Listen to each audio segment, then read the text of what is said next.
SKT, as the Olaf is no longer going to be in the hands of Score. Trundle, though, is going to be ran back once again for KT. They look like they only know first at least 2 bans so far this series. A double ban against the Zac and the Trundle makes so much sense because it's what SKT and specifically Blank have shown priority on. And you look back, and unfortunately there's a lot of one-offs in his match history. The Skarner, the other picks that are big meta picks, but not big Blank picks so far. So I like the bans, and well, they're not even interested in the Xayah. Maybe they're going to first pick Xayah after seeing the Olaf ban, because we see the Sejuani banned away. Wasn't picked or banned, so maybe it'll be overlooked. They're just keeping Blank away from his champions and saying, what else do you have? Well, Xayah Rakan is available because Kai'Sa has to be banned away here by SKT. The changes means that Ryze and Rakan are available, and KT wanting to trade Rakan over if SKT want to take it.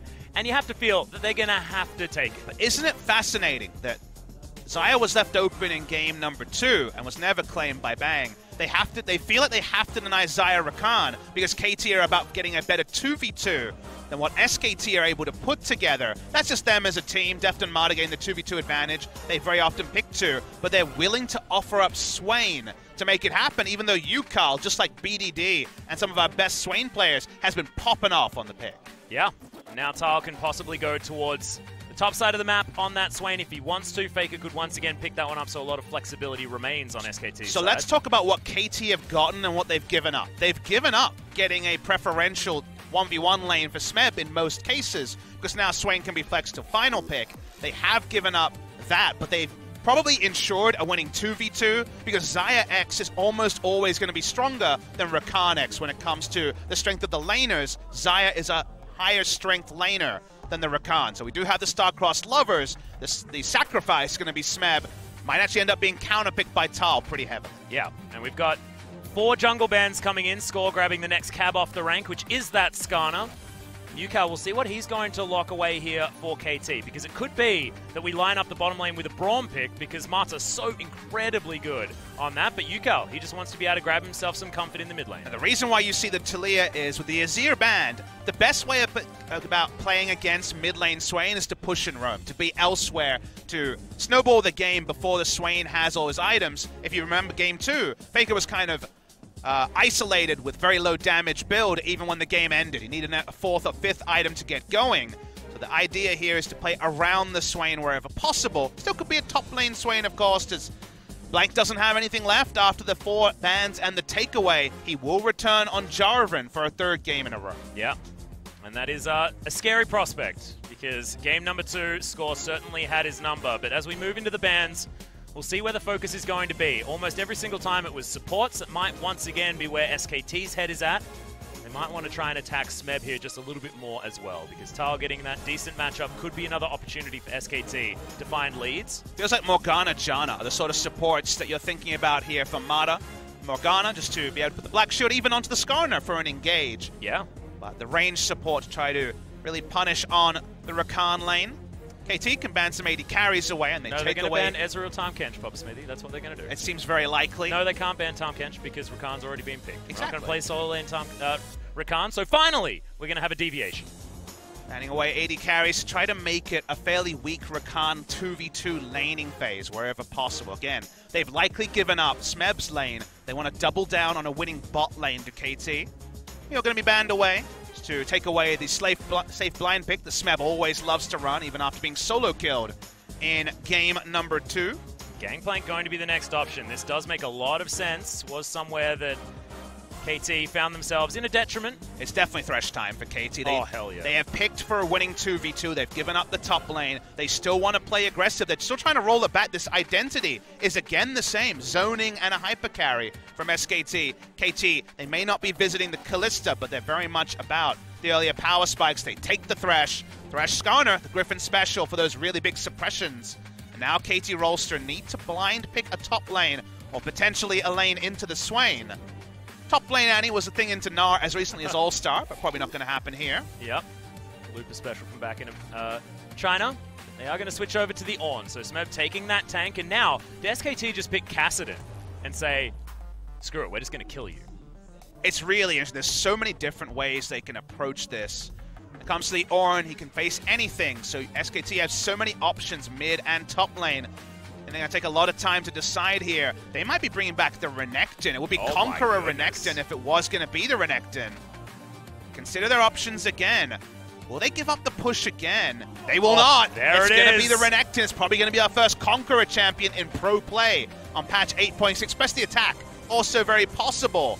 But they go Renekton to try to punish the 1v1. So Tal had the choice. Do I pick for lane, or do I just wave clear against an Ornn? He picks for lane. That's usually how SKT go. It may not be a Cassiopeia top, but this Renekton is to boss laning phase and stop KT from just grouping in the mid game and taking advantage of their earlier spikes and punishing the Tristan. Yeah, we have to remember as well that Jarvan and Renekton, if you think back to when those two were played together, First Blood City, baby. It's disgusting. It's one of the most filthy 2v2s that you can ever get. And Ornn, what's he going to do? Sit in a brush and build something? No, it's not time for playing with bricks. It's time to die. He won't even be able to blow his horn because he won't have it yet. He's Nope. going to be so sad because the level 2 ganks that you mentioned have been their meta on meta. The 2014 special of the Renekton is back. Very excited to see the Keystone choice. I thought it might only be in situationally as an answer to a Jax pick, as Conqueror Jax is running around the solo queue. But Tal picking for lane is how SKT have got this far in the gauntlet, and they return to it with a Renekton. Yeah, and can KT Rolster get the work done or elsewhere on the map? Because now you've got Xayah and Thresh on the bottom side will be much more dangerous, and they've got that coveted Griffin combo in the Skarner with Lantern availability. You look at this draft and say, they've got scaling, but if you lose the scaling war, and then Ornn and the Skarner are roaming around, the picks will be very powerful. KT, I think you have to set up that Jarvan. I think you have to be proactive, because if Olaf has tabs, or if they have tabs on blank, things could really fall away. Yeah, this could be really, really scary, but I'm so excited to get into game number 3. It's now a best-of-3 series for all of the marbles in this gauntlet. Let's get on to Summoner's Rift and see whether it's going to be KT or SKT.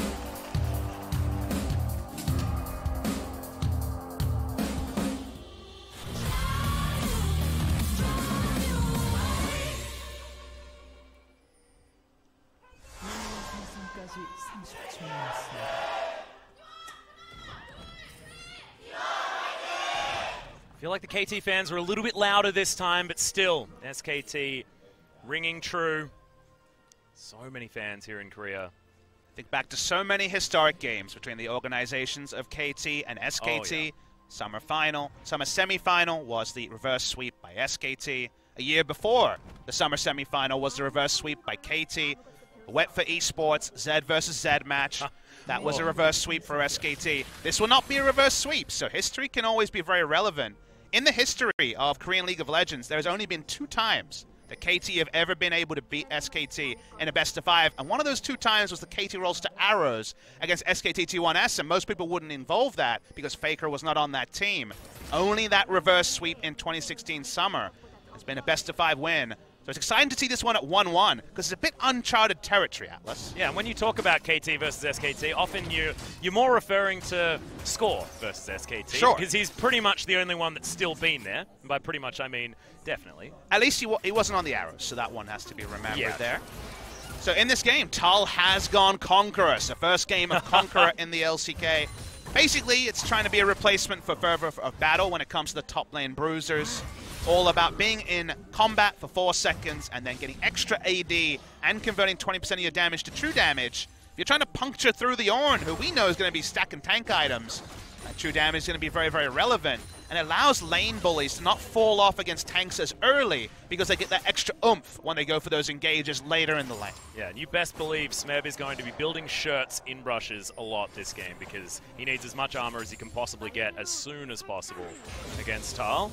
There's just something refreshing around a precision into a domination Renekton in the top side. Yeah. That is aggressive. That's cool to see at the competitive level. But that's Tal. He picked for lane. Remember, his 2 choices he flashed was Shen and Renekton. They are the opposite in terms of what they bring to the game. He's not looking for playmaking. He's looking to make plays himself. We now see the last time we saw the Renekton was in the playoffs last season. So it does crop up from time to time. There are those runes. He's saying, I'm a damage dealer. Yeah, he's going to be doing a heck of a lot of work. Getting a whole lot of that health back as well with the Ravenous Hunter is super handy. Doesn't have any control on top side, so isn't able to push up early. Renekton's all about level 3 when he has access to all his abilities to be able to take the slice and dice trades. He very much wants vertical jungling. If Blank can take over the top side, put down some control wards, then he can actually use his slice and dice aggressively and have lane impact.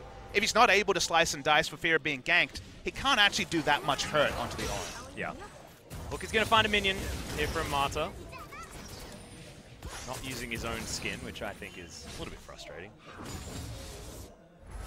Now, Smeb, as we're talking about, going to be building some shirts.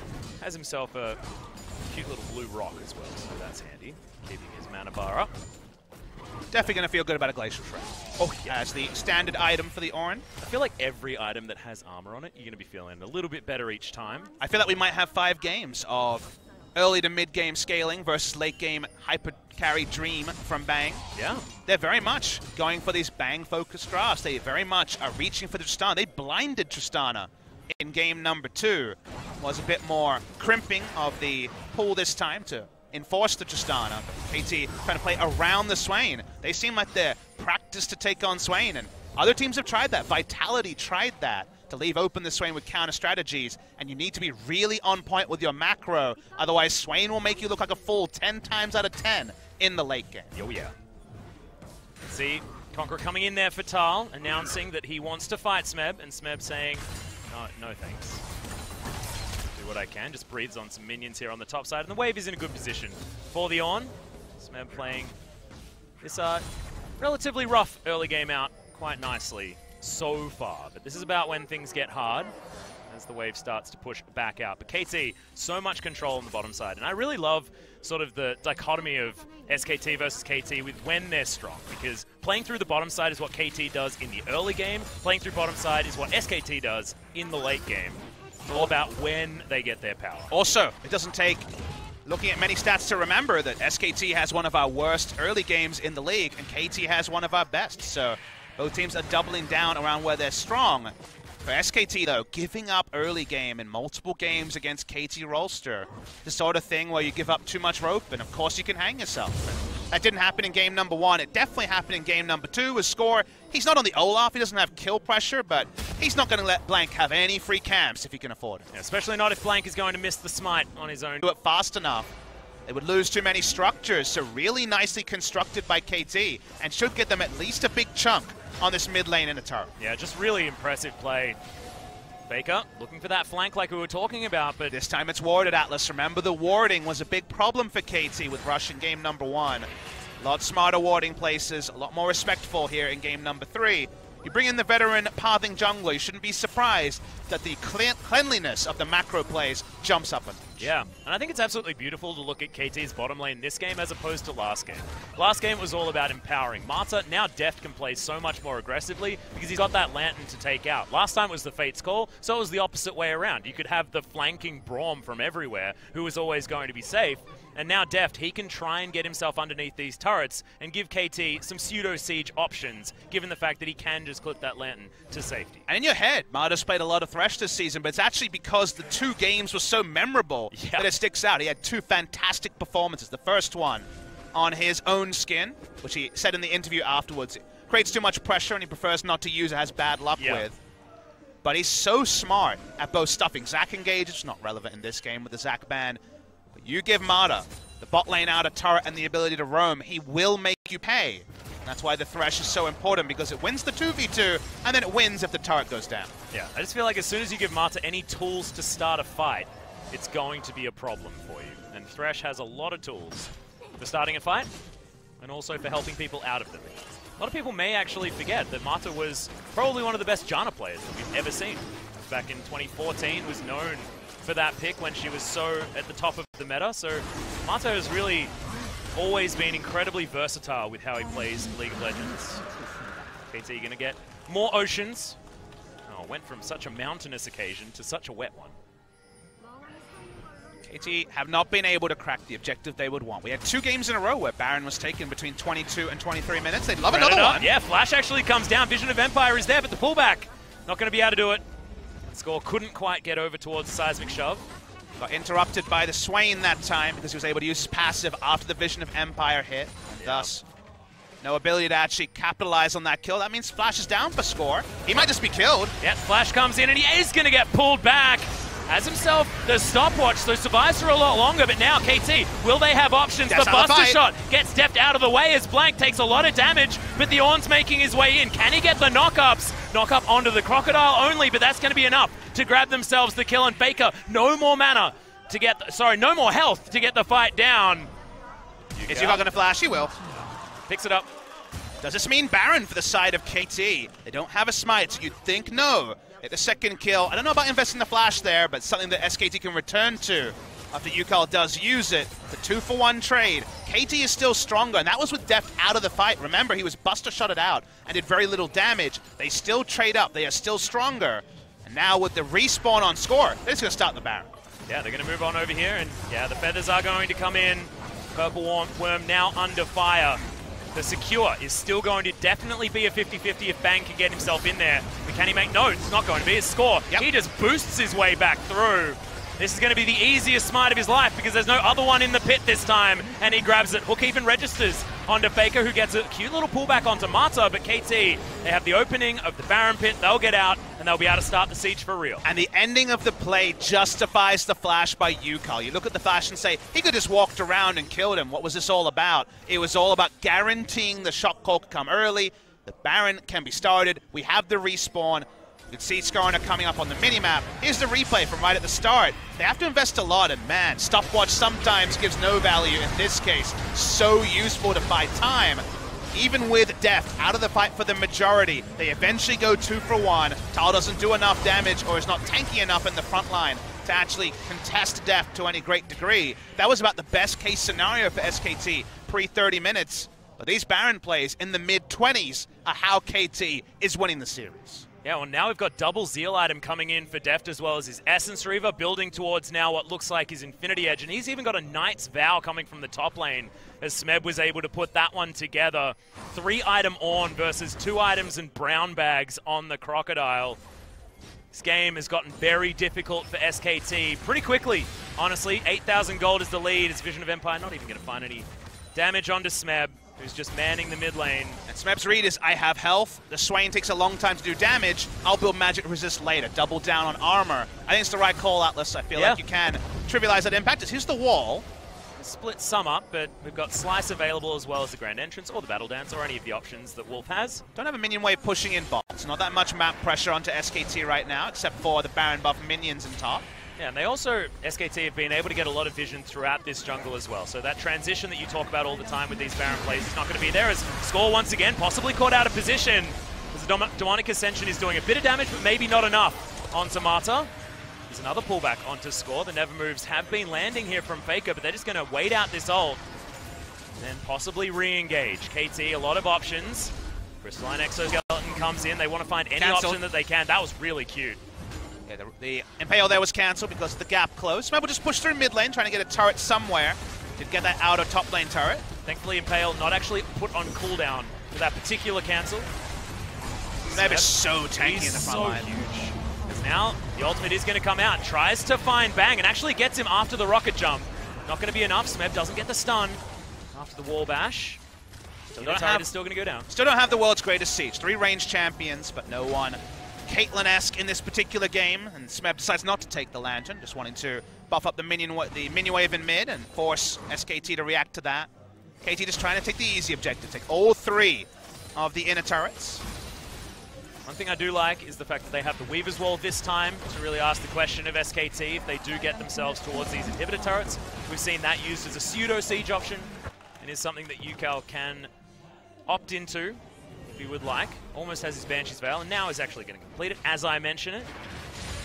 Gargoyle Stoneplate done for Score here as well. We've got double Knight's Vow, actually, so even Yukal going to be feeling a little bit better this game by the looks. Not quite the Zeke's convergence when it comes to these utility items on the Skarner, but it's all about just living a bit longer. If they can kite out Faker's ultimate, the threat is really only Bang on the side of SKT. That's why the re-engagements will always happen. They see that Faker's ult is down. KT walk up, very, very powerful in every role. Ended up being a snowball QSS here from Deft, wanting to not get perma CC'd at the start of a fight. Yeah, Yeah, you can see the carries from KT have just been so well protected this game. 3-0-3 for both of them. 2-1 and 4 for Smeb as well. His early game performance certainly has been augmented by some really great ults. The Call of the Forge God has been utilized brilliantly from KT. And your mind during that KSV versus SKT series went to, could Tal do this to Smeb when he was able to just spam down the Cassiopeia games and 1v1 him very easily? This is that sort of matchup. It's not quite Cassio when it comes to playing for lane, but it is Conqueror Renekton picked to answer Smeb in lane. This time, he's been unable to have the same sort of an impact. This time, he's been much more well held. Losing the bot lane tower. That double gank happening at the same time, leading into opening up the map, is why this Renekton looks even worse than his poor early game trades when he was solo killed, because right now, like you say, his impact is basically nil. Just hasn't been able to get it done. Unfortunately, in that last fight as well, I mean, he got into a great position to try and, you know, get the Dominus damage in there. Colmeek was doing the work. Like, felt like Tal could have done it, but you know, Faker couldn't follow up. There wasn't really all that many opportunities. KT able to utilize it, and it's just a little bit binary for Tal, a little bit linear. The way he moves is deft. This time around was going to be safe, as Vision of Empire not going to, well, he's going to find deft. Didn't necessarily need to. Call the Forge God though, gets onto Bang. No, good flash. Gets him out of the way. So the Weaver's War coming and couldn't fully evaluate the situation. Just flash, there's the hook. Yep, that's going to be that. And a dead Swain is going to be the result. Faker, no flash opportunity, no ghost. And now no mid laner for SKT as KT push up the mid lane. Faker tried to hold onto his summoner when we just saw Bang use it instantly and got well impaled. Score this time. Able to get the big pick. 30 minutes is crested. Looking to break the base before the Swain respawns, and he's 33 seconds away. Yep, not a lot of options here as KT will march themselves underneath this turret. Mata, so scary. His hook accuracy, amazing. As always, the inhibitor is going to go down. Base broken in the mid lane first up here for KT. 3 Ocean Drakes be damned. They're 12,000 gold now in the lead. Half cooldown on that Weaver's Wall, as we were talking about. Big minion wave now going to be shuffled forward. The KT just want to try and grab what they can. Baron buff going to be available again in a minute's time. Fascinating series where KT, even changing to blue side, has largely allowed SKT to construct a very similar team comp. And then SKT took the big risk, didn't go for the Shen, went for the Renekton, but weren't able to reinforce the top sides. That was the big swing here. Could we just have a 4th draft that is basically the same sort of story again? Will we get 4 games of Tristana from Bang? These are the questions I wondered too, because while this game can be salvaged for SKT, to me it's a tougher ask than Game 2 when it comes to composition. So it requires both a misplay from KT and SKT team fighting out of their minds. We have seen it from SKT in the past, certainly not over yet. Remember, we've only just started the best of 3 to end this best of 5 series. And SKT could find their way back in, even if KT find the victory here. But so far, game number 3, KT have taken absolutely everything that they've wanted, and KT have not been able to punish. KT pushing up their vision line, a second Baron. Probably spell the end of this game. They don't have access to the flash on Skarner, so they're engaged just largely around the Orin. Yep, Never Move is actually more of a sometimes move when it hits Smeb. Bellow's Breath helping out there. He gives no mundos about pushing into brush and clearing out wards. He is epically tanky as Smeb. Yep. Score now going to put himself in the brush and says, yeah, come and ward it. Let's see what happens. You can see the vision line. It's 1 deep ward that Renekton honestly probably doesn't want to take at this point, and no other vision at all. Swain can still walk up to check, but they start the Baron. Yeah, not a lot of vision availability here for SKT, as they are going to move their way in. They grab the Spire. KT aren't fully committing to this. They are looking for the turn. Yeah, Blank is going to get the flag in there. They've got some wards down, and Smeb, oh, he sees them all lined up. Call of the Forge God now going to be opted in for, but it's not going to happen. The smite is going to be won by Score. That's what he wanted. Takes the Lantern over as well. Smeb, despite not getting the knockups, caused enough ruckus to get the work done. Doesn't take damage. Yeah, what is this? Smeb just walking at them. He's a brick wall, for goodness sake. As there's the stun onto Bang. Good buffering once again of the rocket jumper. Smeb now taking some damage as the turret is involved. Tal has to get the hell out of there as Yukal. Where are you? He's inside the base. as now Bang can't get auto attacks because there's a damn Talia smacking at the back of his head, gets his way over, picks up the Crocodile, and now KT, they sacrifice their top laner, but they get 2 for it and will break the base again on the top side. It's opposite day, Atlas. The damn Talia's chasing Renekton out of his own base on that particular siege. That's what a gold lead will do for you. 12,000, 13,000 is the lead for KT. Smeb was still largely unkillable. He's the one that allowed them to break the base in a second spot. They back away, they shop, and KT know they're a couple picks away from making this game all about one more victory to go on to face Afrika in the semifinal. Yeah, just look at Smeb, just not caring at all. Takes all of the CC, and then it's KT. Meanwhile, watch Yukal in the backline find Tal and say, well, I may be Talia, and I'm walking largely into melee range, but I'm going to walk up and force you out of your own base. He's all about flashing for kills. Oh, he is our man Yukal, bringing back the solo queue into pro play. Well, we remember he actually debuted against SKT, I believe, and there was that crazy flash into a dragon pit that actually managed to get him killed. This guy definitely eats his wheat picks. Oh, hell yeah. To go full Aussie on that reference. Maybe he's even eating Nutrigrain, because it's Iron Man food, you know? And this guy, certainly, Heart of Iron this game, really wants to be taking down SKT, and is doing so. So far in game number 3, 8 turrets to 1, 12 to 4. It's going to be that kill score. No perfect games, but 12,000 gold means that SKT are feeling pretty good, heading towards the bottom lane. And let's think about this game, because we're going to see Swain most likely lose a second time in a row. And is it because we overrated Swain? Why is it? It's a question that we'll ask, as the Weaver's Wall is just here to keep them away from the turret. There's that pseudo siege that we were talking about. SKT now able to get underneath the last remaining inhibitor turret. Do so very easily, Deft sidestepping the never move effortlessly, and also, of course, had the lantern for safety as he takes that one now. Double. Oh my goodness, now the engage comes in. Call of the Forge, got double knock up onto the bottom lane, but that's going to be Bang getting himself out to safety. Tal cannot say the same thing though, as he's just trying to kill creeps because he doesn't do any damage to KT whatsoever.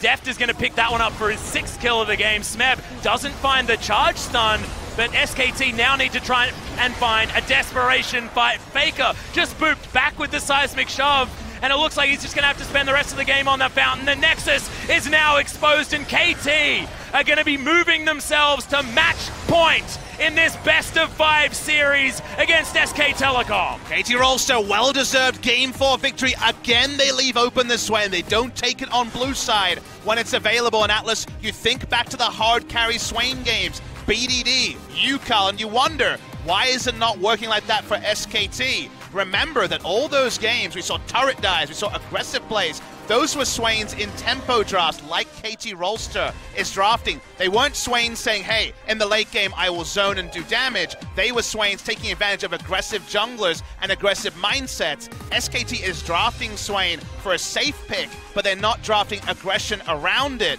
And KT's just saying, we'll fight where the Swain isn't, and by the time we show up in a team fight with Swain, he won't have the damage to actually be relevant in the 5v5. Yeah, and that's why I think looking at the draft, you see the Ezreal ban as being relatively genius here, to be honest. I was questioning sort of Ezreal's position, but honestly, having a 2-item AD carry that can really control a mid-game in the hands of Bang would have been so useful.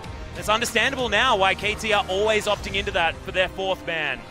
It's a risk. It's a big risk. It can definitely burn other teams, but KT have come into the series and said, we don't care about Swain. We will leave it open in almost every scenario. 2 times out of 3, and both times with score, it has been successful. SKT need a reinvention. If we see